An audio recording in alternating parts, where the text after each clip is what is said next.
Chapter 11. Will we see you again soon, Peter? Anne-Marie blinked. Across the dark room, she saw Ellen, too, peering into the narrow wooden box in surprise. There was no one in the casket at all. Instead, it seemed to be stuffed with folded blankets and articles of clothing. Peter began to lift the things out and distribute them to the silent people in the room. He handed heavy coats to the man and wife, and another to the old man with the beard. "It will be very cold," he murmured. "Put them on." He found a thick sweater for Mrs. Rosen and a woolen jacket for Ellen's father. After a moment of rummaging through the folded things, he found a smaller winter jacket and handed it to Ellen. Anne-Marie watched as Ellen took the jacket in her arms and looked at it. It was patched and worn. It was true that there had been few new clothes for anyone during the recent years. But still, Ellen's mother had always managed to make clothes for her daughter, often using old things that she was able to take apart and refashion in a way that made them seem brand new. Never had Ellen worn anything so shabby and old. But she put it on, pulled it around her, and buttoned the mismatched buttons. Peter, his arms full of the odd pieces of clothing, looked towards the silent couple with the infant. "I'm sorry," he said to them. "There is nothing for a baby." "I'll find something," Mama said quickly. "The baby must be warm." She left the room and was back in a moment with Kiersey's thick red sweater. "Here," she said softly to the mother. "It will be much too big, but that will make it even warmer for him." The woman spoke for the first time. "Her," she whispered. "She's a girl. Her name is Rachel." Mama smiled and helped her direct the sleeping baby's arms into the sleeves of the sweater. Together they buttoned the heart-shaped buttons. How Kiersey loved that sweater with its heart buttons, until the tiny child was completely encased in the warm red wool. Her eyelids fluttered, but she didn't wake. Peter reached into his pocket and took something out. He went to the parents and leaned down toward the baby. He opened the lid of the small bottle in his hand. "How much does she weigh?" Peter asked. "She was 7 pounds when she was born," the young woman replied. "She's gained a little, but not very much. Maybe she weighs 8 pounds now. No more." "A few drops will be enough then. It has no taste. She won't even notice." The mother tightened her arms around the baby and looked up at Peter, pleading. "Please, no," she said. "She always sleeps all night. Please, she doesn't need it, I promise. She won't cry." Peter's voice was firm. "We can't take a chance," he said. He inserted the dropper of the bottle into the baby's tiny mouth and squeezed a few drops of liquid onto her tongue. The baby yawned and swallowed.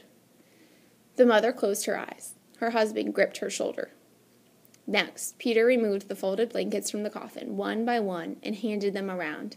"Carry these with you," he said. "You will need them later for warmth."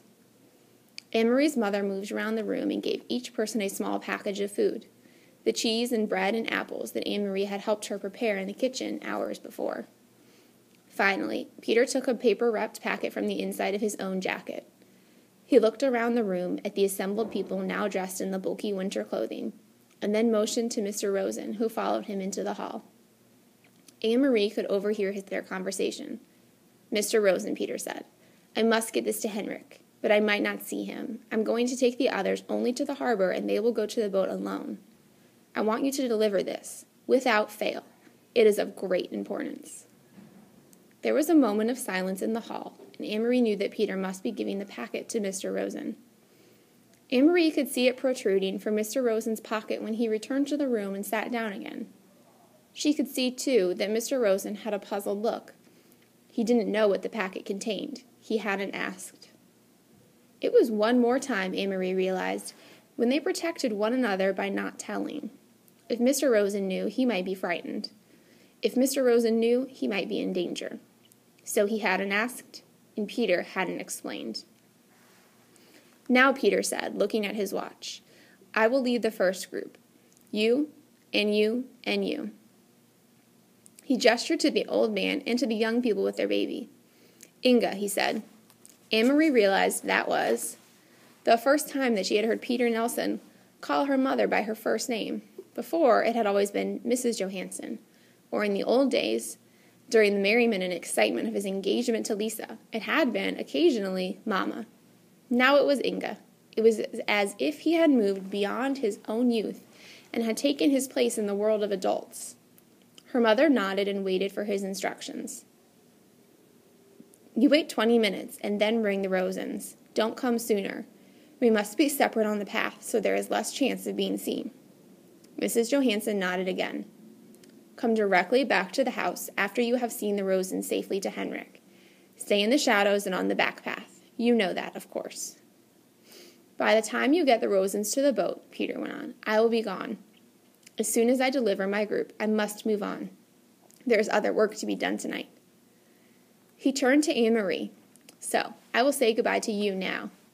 Peter went to him and gave him a hug. "But we will see you again soon?" she asked. "I hope so," Peter said. "Very soon. Don't grow much more, or you will be taller than I am, little long legs." Anne-Marie smiled, but Peter's comment was no longer the light-hearted fun of the past. It was only a brief grasp at something that had gone. Peter kissed Mama wordlessly. Then he wished the Rosens Godspeed, and he led the others through the door. Mama, Anne-Marie, and the Rosens sat in silence. There was a slight commotion outside the door, and Mama went quickly to look out. In a moment, she was back.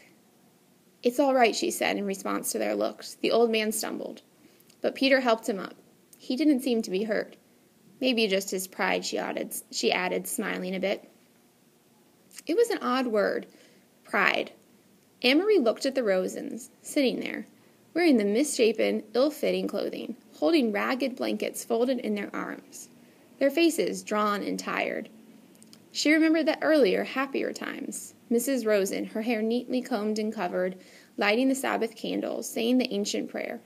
And Mr. Rosen, sitting in the big chair in their living room, studying his thick books, correcting papers, adjusting his glasses, looking up now and then to complain good-naturedly about the lack of decent light. She remembered Ellen in the school play, moving confidently across the stage, her gestures sure, her voice clear. All of those things, those sources of pride. The candlesticks, the books, the daydreams of theater had been left behind in Copenhagen. They had nothing with them now. There was only the clothing of unknown people for warmth, the food from Henrik's farm for survival, and the dark path ahead, through the woods, to freedom. Anne-Marie realized, though she had not really been told, that Uncle Henrik was going to take them, in his boat, across the sea to Sweden. She knew how frightened Mrs. Rosen was of the sea, its width, its depth, its cold. She knew how frightened Ellen was of the soldiers, with their guns and boots, who were certainly looking for them. And she knew how frightened they all must be of the future. But their shoulders were as straight as they had been in the past, in the classroom, on the stage, at the Sabbath table. So there were other sources, too, of pride, and they had not left everything behind.